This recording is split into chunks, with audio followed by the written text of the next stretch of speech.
Hello friends, welcome to our channel secret recipe.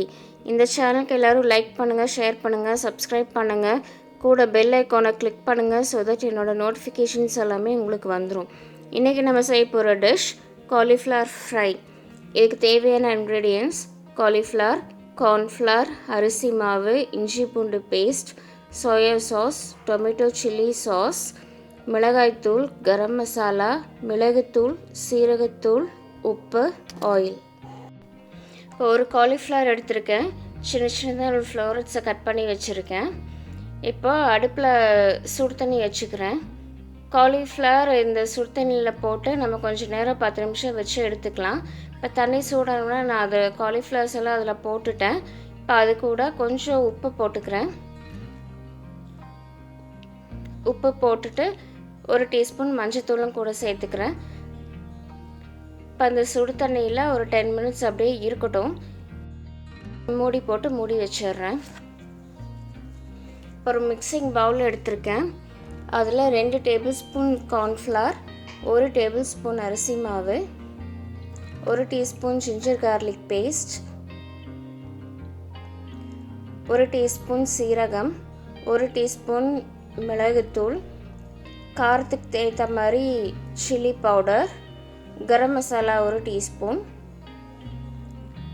Soya sauce 1 teaspoon, red chilli sauce 1 teaspoon, இந்த டிஷ்க்கு தேவையான salt.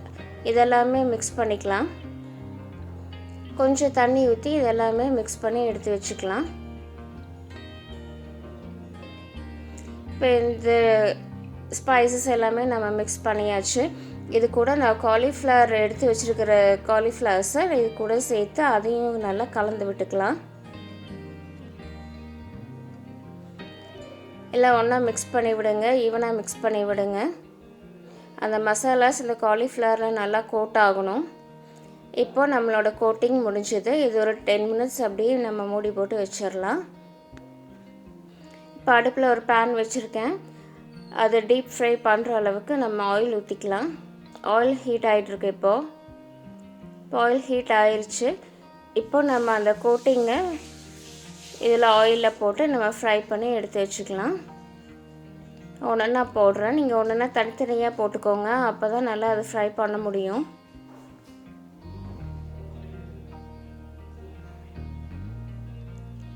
இப்போ ஒரு side fry ஆயிடுச்சு. இன்னொரு சைடு நம்ம திருப்பி விட்டுக்கலாம்.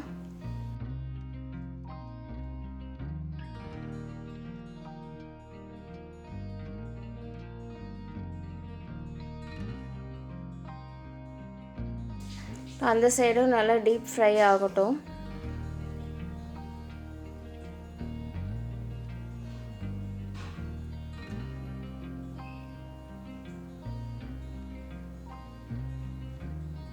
இப்போ 2 சைடும் நல்லா ஃப்ரை ஆகிட்டுருக்கு. இப்போ நமக்கு காலிஃப்ளவர் ஃப்ரை ரெடி ஆயிடுச்சு. இதை எடுத்து நம்ம ஒரு பவுலில் ட்ரான்ஸ்ஃபர் பண்ணி வச்சுக்கலாம்.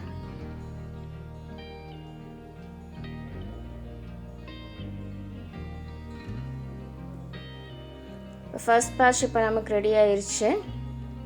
அதே மாதிரி நம்ம எல்லா காலிஃப்ளவர்ஸுமே எடுத்து இந்த மாதிரி டீப் ஃப்ரை பண்ணி எடுத்து வச்சுக்கலாம். இப்போ நான் செகண்ட் பேட்ச் போடுறேன். ஃபைனலாக நான் கருவேப்பிலை மேலே போட்டுக்கிறேன். ஆயிலே கருவேப்பிலையை நம்ம ஃப்ரை பண்ணிட்டால் நல்லா கிறிஸ்பியாக வரும். ஸோ நான் கருவேப்பிலையும் நான் கூட போட்டிருக்கேன். அதையும் சேர்த்து நம்ம ஃப்ரை பண்ணி எடுத்து வச்சுக்கலாம்.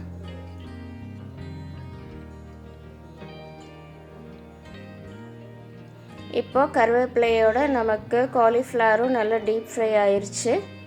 இப்போ அதை எடுத்து நம்ம ஒரு பவுலில் ட்ரான்ஸ்ஃபர் பண்ணி எடுத்து வச்சுக்கலாம்.